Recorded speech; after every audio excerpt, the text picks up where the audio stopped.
Alright जी, पिछली video में हमने ये देखा था। हमने ये 1 और ये 2, ये दो टॉपिक्स किए थे, sine and cos of obtuse angle और area of triangle 1/2 AB sine C. आज हम पढ़ते हैं साइन रूल और कोसाइन रूल। ठीक है, इस वीडियो में हम साइन रूल और कोसाइन रूल कवर करेंगे। तो ये जल्दी से चार्ट आप देख लें। इसके अंदर से आपकी ये आपका बेसिकली ट्रिग्नोमेट्री की तैयारी का एक चार्ट है। इसमें से बारी बारी सारी चीज़ें करते जाएं। यही चीज़ें फिर मेंसुरेशन में भी अप्लाई होती हैं, यानी एरिया वॉल्यूम वगैरह में। ठीक है, उधर जाके भी अप्लाई होते हैं और बाकी चीज़ों में भी इनकी यूज़ इनका आ सकता है। ठीक है, साइन रूल और कोसाइन रूल के लिए आ जाए यहाँ पर। तो सबसे पहले साइन रूल डिस्कस कर लेते हैं। साइन रूल हमें क्यों ज़रूरत पेश आई है साइन रूल की। वो साइन रूल की ज़रूरत इसलिए पेश आई है कि हर ट्रायंगल तो नहीं ना होता राइट एंगल ट्रायंगल। तो अगर हमें लेंथ निकालनी है या एंगल निकालना है तो फिर हर वक्त राइट एंगल ट्रायंगल तो नहीं आपको दिया जाएगा। तो इसलिए हमें इसकी लेंथ और ऐसे ट्रायंगल की भी, नॉन राइट एंगल ट्रायंगल की भी लेंथ और विड्थ और लेंथ और एंगल्स हमें निकालने आने चाहिए। This should be something. और वो समथिंग क्या है? That is sine rule. Sine rule ने आपकी ज़िंदगी आसान बना दी है। कैसे? अगेन मैंने एक ट्रायंगल बना दिया ए बी सी। ये 3 एंगल्स हैं ए बी सी, और ये इसके ऑपोजिट एंगल, कैपिटल ए के ऑपोजिट स्मॉल ए, कैपिटल बी के ऑपोजिट स्मॉल बी लेंथ है, कैपिटल सी के ऑपोजिट स्मॉल सी लेंथ है। ठीक है, तो साइन रूल क्या कहता है? साइन रूल ये कहता है कि अगर आप ए लेंथ को डिवाइड करेंगे साइन ऑफ उसके ऑपोजिट एंगल के साथ, वो इक्वल होगा हमेशा बी के साथ, बी लेंथ के साथ अगर आप साइन ऑफ बी डिवाइड कर देंगे, और वो भी इक्वल होगा c length divided by sine of c के। ठीक है जी, ये एक हमारा साइन रूल है। अच्छा, अब क्योंकि इसमें कोई प्लस माइनस इन्वॉल्व नहीं है, ठीक है, इसको ऊपर नीचे लिखने में कोई प्रॉब्लम नहीं होनी चाहिए। अगर साइन ए ओवर ए कर दूं, साइन बी ओवर बी कर दूं, और साइन सी ओवर सी कर दूं, तो इससे कोई फ़र्क नहीं पड़ता, ये दोनों एक ही चीज़ है, दोनों साइन रूल ही है। अब इसको ज़रा अच्छी तरह समझ लें कि ये एंगल अगर लगा रहे हैं तो इसके सामने वाली ये साइड आपने ऊपर रखनी है। अगर आप ये एंगल लगा रहे हैं तो इसके सामने वाला ये साइड ऊपर रखनी है। अगर आप ये एंगल लगा रहे हैं तो इसके ऑपोजिट ये वाली साइड ऊपर रखनी है। इसका मतलब एक्चुअली ये है, यानी ये तीनों पेयर्स आपको पता होने चाहिए, और तीनों के पेयर्स को आपको इस तरह से यूज़ करना भी आना चाहिए। ठीक है, अच्छा, अब इसको यूज़ करने की कुछ कंडीशंस हैं। वो कंडीशंस यही हैं कि आपने अगर क्वेश्चन के अंदर if one pair of angle and it's opposite side, if one pair of angle and its opposite side is given, then you can use sine rule. ठीक है, ये आपने याद रखना है बस। तो ये हो गया साइन रूल। अब मैं जल्दी से कोसाइन रूल भी बता देता हूँ, और फिर हम दोनों को इकट्ठे यूज़ करते हैं किसी क्वेश्चन के अंदर। कोई क्वेश्चन करेंगे जिसके अंदर ये दोनों यूज़ हो रहे होंगे। ठीक है, लेट्स से कोसाइन रूल अगर हम एक्सप्लेन करें तो कोसाइन रूल क्या होता है? वही बात है, फिर से कभी कभी होता है कि आपको वो जो मैंने लिखा है ना, ये वाली condition, if one pair of angle and it's opposite side is given then you can use sine rule. कभी कभी होता है कि ट्रायंगल ऐसा दिया जाता है, उसके अंदर एक पेयर नहीं दिया होता। ठीक है, यानी ये एक पेयर नहीं दिया होता, इसका मतलब है एंगल और उसके साइड, ऑपोजिट साइड नहीं दी जाती, कोई पेयर नहीं दिया होगा। तो फिर आप क्या करेंगे? फिर आप एंगल और लेंथ कैसे निकालेंगे? There should be something else. तो वो समथिंग एल्स जो है वो कोसाइन रूल है। ठीक है, ये ए है, ये बी है, और ये सी है। तो कोसाइन रूल के लिए के हिसाब से अगर आपको लेंथ निकालनी है कोई भी ए स्क्वायर, लेट्स से मैंने ए लेंथ निकालनी है, तो मैं लिखूँगा a square is equal to b square plus c square minus 2bc cos of a. अब यहाँ पर आपने जो चीज़ देखनी है कि जो साइड आप फाइंड कर रहे हैं उसके ऑपोजिट वाला एंगल होना चाहिए यहाँ कॉज के बाद। यानी अगर आपने ये साइड फाइंड करनी है तो इसके ऑपोजिट वाला ये एंगल होना ज़रूरी है, ये एंगल पता होना चाहिए ताकि आप ये कॉज ए कर सकें, यहाँ पे लगा सकें। ठीक है, बाकी जो बी और सी है वो आपका यहाँ पर आ जाएगा। अच्छा, इसमें कोई फ़र्क नहीं पड़ता कि ये बी लेना है और ये सी लेना है, या ये सी लेना है ये बी लेना है, इससे फ़र्क नहीं पड़ेगा, क्योंकि जब आप लेंथ लगा रहे होंगे फार्मूला के अंदर तो फिर आप इसमें जो मर्ज़ी लगा दें। आपने ये ए बी सी करके याद नहीं करना कि ये ए है, ये बी है, ये सी है, इस तरह नहीं याद करना। आपने याद करना है कॉन्सेप्ट के हिसाब से कि जो लेंथ मैंने फाइंड करनी है ना, वो उसके ऑपोजिट वाला एंगल मुझे यहाँ लगाना है, बस आपने ये चीज़ याद रखनी है। ठीक है, आपने इस चक्कर में नहीं पड़ना कि मैं ढूंढता रहूँ कि ए कौन सा, बी कौन सा, सी कौन सा। ठीक है, एक तरीका ये। अच्छा, अगर इसी को मैं रीराइट कर दूँ, इसी कोसाइन रूल को, अगर साइड निकालनी हो तो ये वाली फॉर्म आपने यूज़ करनी है, ये लगाना है आपने। और अगर आपने एंगल निकालना हो, लेट्स से मुझे ये एंगल ए निकालना है, तो मैं लिखूँगा कॉज ऑफ ए, तो लिखेंगे B square plus c square minus ए स्क्वायर ओवर 2bc। अब इसमें भी दोबारा से फिर से एक चीज़ देख लें कि जो एंगल आप निकालना चाह रहे हैं उसकी जो ऑपोजिट वाली साइड है वो यहाँ लगानी है माइनस के बाद। बाकी आप जहाँ मर्ज़ी लगा दें, बी और सी जो मर्ज़ी कर दें, बी और सी चाहे जैसे मर्ज़ी ऊपर नीचे, एक ही बात है वो। ठीक है ना, अब इसका क्वेश्चन करेंगे ना तो सारा आपको समझ आ जाएगा। ठीक है, क्वेश्चन कर लेते हैं जल्दी से। लें जी, ये हमारे पास एक क्वेश्चन आ गया पास्ट पेपर का, जिसके अंदर एक ट्रायंगल बना हुआ है। अब इसमें मैं दोनों चीज़ें यूज़ करूँगा, साइन रूल भी, कोसाइन रूल भी। जहाँ साइन रूल लग रहा होगा वहाँ साइन रूल लगाएंगे, जहाँ कोसाइन रूल लग रहा होगा वहाँ कोसाइन रूल लगाएंगे। ठीक है जी। अच्छा, calculate A B C D are 4 points on level ground, B D C is a straight line, A D 30 है, डी सी 64 है, ए बी डी जो है वो 37 डिग्री है, ए डी बी जो है वो 58 डिग्री है। अगर मुझसे पूछा है उसने ए बी। अच्छा देखें, एक और चीज़, कभी कभी क्वेश्चन के अंदर बहुत सारे अलग अलग ट्रायंगल्स बन रहे होते हैं। अब इसके अंदर भी देखें तो कितने ट्रायंगल्स बन नज़र आ रहे हैं आपको? मुझे तो 3 नज़र आ रहे हैं। एक ट्रायंगल ए बी डी है, एक ट्रायंगल ए डी सी है, और एक पूरा ट्रायंगल भी कंसिडर कर सकते हैं ए बी सी। ठीक है, अब मैंने निकालनी है लेंथ ए बी। अगर मैंने ए बी लेंथ निकालनी है तो आप वो ट्रायंगल देखें कि आप कौन से ट्रायंगल की इस साइड को कंसीडर करेंगे। ए बी आप किस ट्रायंगल की साइड को लें। ऐसा ट्रायंगल देखें जिसके अंदर बहुत सारी चीज़ें आपको मैक्सिमम एंगल्स और लेंथ्स आपको पता हों। तो अगर मैं ए बी मुझे निकालनी है, मेरी ए बी साइड कौन सी है देखें, मेरी ए बी साइड ये है। ठीक है, मुझे ये साइड निकालनी है। अगर मुझे ये वाली साइड निकालनी है तो मैं ट्रायंगल कंसिडर करूँगा ये वाला। ये देख रहे हैं आप, ए बी इस ट्रायंगल की एक साइड है। ये मैं क्यों कर रहा हूँ? क्योंकि देखिए यहाँ पर ये एंगल 37 है, ये दिया हुआ है, ये 58 है, ये 30 ये भी दिया हुआ है। ठीक है, हम सिंपल क्या करेंगे, अब पेयर पेयर दिया हुआ है कि नहीं, मैंने क्या कहा था, कंडीशन क्या है उसको यूज़ करने की, साइन रूल को यूज़ करने की कंडीशन क्या है, मैंने कहा था एक पेयर दिया होना चाहिए।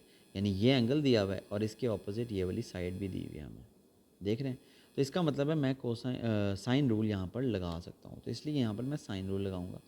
अब मुझे बताएं कैसे लगाएंगे साइन रूल ज़रा। ठीक है, कमेंट में लिखें। ए बी की लेंथ अगर मैंने निकालनी है तो जो साइड लगाते हैं, जो साइड मुझे निकालनी होती है उसके ऑपोजिट वाला एंगल लगा उसका साइन करते हैं हम। तो इसलिए ए बी के नीचे क्या आएगा, sine of 58 is equal to, अगर मुझे दूसरा पेयर कौन सा दिया हुआ है, 30 दिया हुआ है, और 30 के जो नीचे आएगा उस साइन किसका करूँगा, उसके ऑपोजिट वाले एंगल का। जैसे ये 30 दिया हुआ है, इसके एंगल के ऑपोजिट ये है। तो ये जब आप इस तरह बना लेंगे ना तो ये आपका साइन रूल लग जाएगा। अब ए बी की लेंथ आपने निकालनी है, साइन 58 को मैं उधर ले जाऊँगा, यहाँ डिवाइड हो रहा है उधर जाके मल्टीप्लाई हो जाएगा। ये अब कैलकुलेटर के ऊपर एज इट इज़ आप डाल दें तो कैलकुलेटर आपको आंसर दे देगा, एंड दैट विल बी 42.27। मेरा ख्याल है यही आ रहा है। ठीक है, तो इसलिए 42.3 metres is your answer. This is how you use sine rule. अच्छा, अब ज़रा अगले पार्ट पे आएँ। अगले पार्ट में वो कह रहा है ए सी निकालें। अब ए सी देखें कौन सी साइड है, ए सी ये वाली साइड है, ठीक है। विच मीन्स कि अगर इस ट्राइंगल की साइड की बात हो रही है, there is something to do with this triangle then, ठीक है। ये ए डी सी ट्राइंगल मैं कंसिडर कर रहा हूँ, मैं लिखूँगा consider triangle A D C. अब ट्राइंगल ए डी सी के अंदर क्या क्या चीज़ पता है, ये वाली साइड पता है 30, ये वाली साइड पता है 64, क्या हमें ये वाला एंगल पता है, ये एंगल पता है हमें 122। क्यों? क्योंकि 180 में से ये 58 माइनस का स्ट्रेट लाइन है, तो 122 हमें दिया हुआ, ठीक है। अब हमें क्या निकालना है, हमें निकालना है ए सी ये वाली लेंथ। क्या इस ट्रायंगल के अंदर साइन रूल लग सकता है, ये ज़रा बताएं मुझे। साइन रूल लगने के लिए मैंने क्या कंडीशन बताई थी कि कोई पेयर पता होना चाहिए। 30 के ऑपोजिट एंगल ये वाला है, क्या ये दिया हुआ, नहीं दिया हुआ। 64 लेंथ के ऑपोजिट एंगल ये वाला है, क्या ये दिया हुआ, ये भी नहीं दिया हुआ। और 122 के ऑपोजिट ये वाली साइड है, तो हमें ये भी नहीं पता, ये तो हमने वैसे ही निकालनी है। इसलिए पेयर है ही नहीं हमारे पास एक भी, इसका मतलब हम साइन रूल तो किसी सूरत लगा ही नहीं सकते, हमें कुछ और सोचना पड़ेगा। कोसाइन रूल, अब कोसाइन रूल के अंदर क्या होता है कि आपको जो लेंथ निकालनी होती है, मैंने ए सी निकालना है, उसके ऑपोजिट वाला एंगल पता होना चाहिए आपको। क्या हमें पता है ए सी के ऑपोजिट वाला एंगल? यस, 122 उसके ऑपोजिट एंगल है, ठीक है। तो A C whole square is equal to 30 squared plus 64 squared minus 2 into 30 into 64 into sine of 122, ठीक है। ओ सॉरी, साइन कह रहा हूँ, कॉज ऑफ 122। अब देखें, मैंने कहा था ना आपको कि बी और सी से परेशान नहीं होना, ठीक है। अगर ये 30 इधर लिख देंगे और 64 इधर लिख देंगे तो इट डजेंट मैटर, कोई मसला नहीं है, ठीक है। बस आगे आपने क्या करना है, आगे आपका कैलकुलेटर का काम है सारा, ये एज इट इज़ कैलकुलेटर में डाल दें। तो मैं करूँगा 30 स्क्वायर्ड, कैलकुलेटर के अंदर मैं डाल रहा हूँ, plus 64 squared minus 2 into 30 into 64 into cos of 122। तो ये आ गया मेरे पास 2998.89, ये आ गया। अब मुझे ए सी की लेंथ निकालनी, तो मैं स्क्वायर रूट कर दूंगा। तो A C is equals to square root of answer, that is 54.7। बल्कि मेरा ख्याल है मैंने टाइपो एरर किया है, ये 54.7 नहीं आता, मैंने ये 64 के ऊपर स्क्वायर लगाना भूल गया हूँ कैलकुलेटर के अंदर। तो ये मैंने लगाया अभी, ये आंसर आया है 7030.89। 7030.89, इसका स्क्वायर रूट ले लेंगे। स्क्वायर रूट ऑफ इसका आता है 83.85, 83.9 आपका ये मीटर्स आ गया, ठीक है जी। ये आपका आंसर है, ये हमने साइन कोसाइन रूल लगा लिया। अच्छा, इसके अंदर ना यहाँ पर कुछ गलती करते हैं बच्चे कि वो इतने पार्ट को पहले लिख लेते हैं, इतने पार्ट को, और बाद में मल्टीप्लाई कर देते हैं कॉस 122 से। नहीं करना, ये नहीं करना। या तो ये पूरा का पूरा इकट्ठा लिख दें, ठीक है, या फिर अगर आपने अलग अलग करना ही है प्लस माइनस करके, तो फिर ये पूरा इकट्ठा टाइप होगा ये वाला, ये चीज़ अलग अलग टाइप नहीं हो सकती, क्योंकि ये सारे मल्टीप्लाई हो रहे हैं। 2 multiply by 30 multiply by 64 multiply by cos 122, इसको ब्रेक नहीं कर सकते आप, ठीक है। तो ये आपने इस तरीके से टाइपो एरर ये नहीं करना। मैंने 64 के ऊपर स्क्वायर नहीं लगाया था, वो टाइपो एरर हुआ था मुझसे, ठीक है। नेक्स्ट में वो कह रहा है calculate the area of triangle A D C. Triangle A D C का जो एरिया है वो कैसे निकलेगा, फिर से ये देखें, अगर आप गौर से देखें ट्राइंगल ए डी सी, तो दो साइड्स हमें, ये वाली साइड और ये वाली साइड पता है, और इनके दरमियान एक एंगल ये बन रहा है। तो हम ये वाला इस ट्राइंगल का एरिया हम लगा सकते हैं। Area is equal to 1/2 30 into 64 into sine of 122। तो एरिया भी आ जाएगा, ये कैलकुलेटर का काम है सारा। 1/2 multiply by 30 multiply by 64 multiply by sine of 122। ये आ गया 814.1, तो 814.1 आपका आंसर है। ठीक है जी, ये मैंने अब आपको यूज़ करके दिखा दिया कि साइन रूल और कोसाइन रूल कैसे यूज़ होता है। अच्छा, अगला पार्ट इसका बड़ा इंटरेस्टिंग है। A vertical tower stands at a, वैसे तो ये 3 डायमेंशनल का है, तो ये मैं अभी इसी के अंदर करवा देता हूँ, आपको समझ आ जाएगी। A vertical tower stands at A, P is the point on the line B C such that the angle of depression from the top of the tower to the line BC is greatest। इस बात का क्या मतलब है, ये बड़ा important है। वो कह रहा है एक पॉइंट है P, वो जो पॉइंट P है ना, वो इस लाइन के ऊपर कहीं पे है, ठीक है। अब मुझे पता नहीं है कहाँ पे, लेकिन उसने एक हिंट दिया आपको कि कहाँ पर है। उसने वो हिंट कहाँ दी, क्या दिया उसने? उसने कहा जी कि एंगल ऑफ डिप्रेशन ऐसी जगह पे है वो जहाँ पे angle of depression from the top of the tower वो BC के ग्रेटेस्ट बनना चाहिए, ठीक है। यानी कि वो कहीं, ये जो टावर ऐसे, मैं ऐसे वर्टिकल टावर बनाऊंगा, ठीक है, और यहाँ टावर के टॉप से ऐसी जगह पे वो बन रहा है जहाँ पे ग्रेटेस्ट एंगल ऑफ डिप्रेशन बनेगा। और एंगल ऑफ डिप्रेशन हमेशा ग्रेटेस्ट पता कब बनता है? जब डिस्टेंस उसके पॉइंट से, यहाँ से ए से डिस्टेंस, ये मिनिमम हो। और ये डिस्टेंस मिनिमम कब होता है? ये डिस्टेंस मिनिमम कब होता है? जब ये ए पी का डिस्टेंस, ये एंगल 90 डिग्री होगा, ठीक है। ए पी का एंगल 90 डिग्री बन रहा है बी सी के साथ, हमेशा वो आपका ग्रेटेस्ट एंगल बनाएगा। तो ये एंगल ऑफ डिप्रेशन है, ये वाला, ये ग्रेटेस्ट एंगल बन रहा है। और ये एंगल उसने क्वेश्चन में दिया हुआ है, ये 34 है, ठीक है ना। ये देख रहे हैं आप यहाँ पर, अब दोबारा से पढ़ लें ज़रा। A vertical tower stands at A, P is the point on the line B C such that the angle of depression from the top of the tower to the line BC is greatest. Given that this angle of depression is 34, calculate the height of the tower. तो आपको उसने एक तो ये वाला triangle ये दे दिया उसने। लेट्स से मैं इस टॉप का नाम टी रख देता हूँ, टॉप टी है।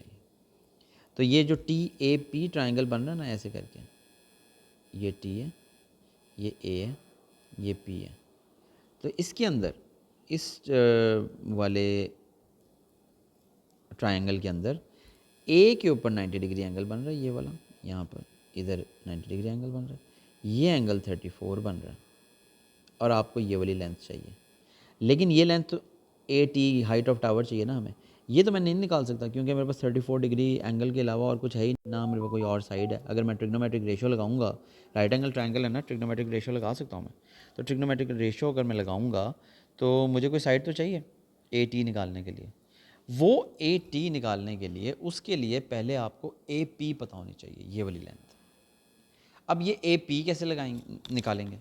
अब अगर आप गौर से देखें ट्रायंगल ए पी डी को, मैं यहाँ पे बना देता हूँ फिर से। ये ए है, ये पी है, और ये डी है। तो ये जो यहाँ पर हमारा 90 डिग्री बन रहा है, ये एंगल 58 है, और ये 30 है, ठीक है, ये 30। ये हमारा ट्रायंगल ए पी डी बन रहा है। अब इस ए पी डी के अंदर ये देख रहे हैं एक साइड, ये जो ए पी है ना यहाँ पर, ये वाली, ये एक्चुअली यहाँ पर है, ये दोनों सेम चीज़ है। अब यहाँ पर अगर आप कंफ्यूज हो रहे हैं तो मैं आपको बता देता हूँ कि भाई ये ए जो है यहाँ पर इस ट्रायंगल के अंदर ऊपर कैसे आ गया है, और यहाँ पर ये ए, एक मिनट, ये मैं ये ए लिख देता हूँ, और यहाँ पर ये ए नीचे कैसे आ गया है, ठीक है। तो ये 3 डायमेंशनल है। ये जो मैंने ट्रायंगल ए टी पी बनाया हुआ है ना, ये 3 डायमेंशनल है, यानी कि ये अबव द ग्राउंड है ये। वेयर एज ये जो ट्रायंगल ए पी डी है, ये ग्राउंड के ऊपर है, ठीक है। तो इसलिए ट्रायंगल ए पी डी भी राइट एंगल ट्रायंगल है, और ट्रायंगल ए टी पी भी राइट एंगल ट्रायंगल है। तो इसलिए मैं ए पी निकालने के लिए, इसमें सबसे पहले मैं ए पी निकालूंगा, और ए पी निकालने के लिए मैं क्या करूँगा, मैं टैन यूज़ करूँगा, बल्कि नहीं, साइन यूज़ करूँगा। Sine of 58 is equals to A P over 30। कैसे किया मैंने, ये देखें, ये हाइपोटेन्यूस है, ये मेरा एंगल है, और ये परपेंडिकुलर है, ठीक है ना। तो मैंने साइन लगा दिया, sine of 58 is equal to A P over 30 perpendicular of hypotenuse. यहाँ से अगर हम ए पी की लेंथ निकाल लें तो ए पी आएगा, ये उधर जाके मल्टीप्लाई हो जाएगा 30 साइन 58, तो A P is equal to 30 sine 58, that will be 25.4। अब ये 25.4 आ गया, लेकिन हमारा ये आंसर नहीं है, हमने ए पी नहीं निकालना था, हमने निकालना था हाइट ऑफ टावर। यानी अभी हमारे पास, अगर आप गौर से देखें तो अभी हमारे पास सिर्फ ये वाली लेंथ है, ये ए पी, ठीक है। अब अगर आप कंसिडर करें ए टी पी ट्राइंगल जो मैंने ये बनाया हुआ है, ये वाला, इसके अंदर अब मुझे ये पता लग गया, नीचे वाला रेड लाइन ये है 25.4। अब क्या आप टी ए की लेंथ निकाल सकते हैं, यानी हाइट ऑफ टावर निकाल सकते हैं? यस। कैसे निकालूंगा? tan 34, देखा ना ये राइट एंगल ट्राइंगल है, tan 34 is equal to A T मुझे निकालना है क्योंकि हाइट ऑफ टावर है, नीचे आएगी बेस 25.4, तो यहाँ से ए टी की लेंथ आ जाएगी 25.4, tan 34 के साथ जाके मल्टीप्लाई हो गया, तो A T is equal to multiply by, अपने कैलकुलेटर के ऊपर मैं टाइप कर रहा हूँ, tan 34, ये आ जाएगा 17.2 मीटर्स। दैट्स इट, ये आपका आंसर है जो कि आपने यहाँ लिखना है, 17.2 मीटर्स। यहाँ पर भी मैं कर देता हूँ tan ऑफ 34 और 25.4 इज़ इक्वल टू 80, तो 80 आ गया है 17.2। That's it, thank you.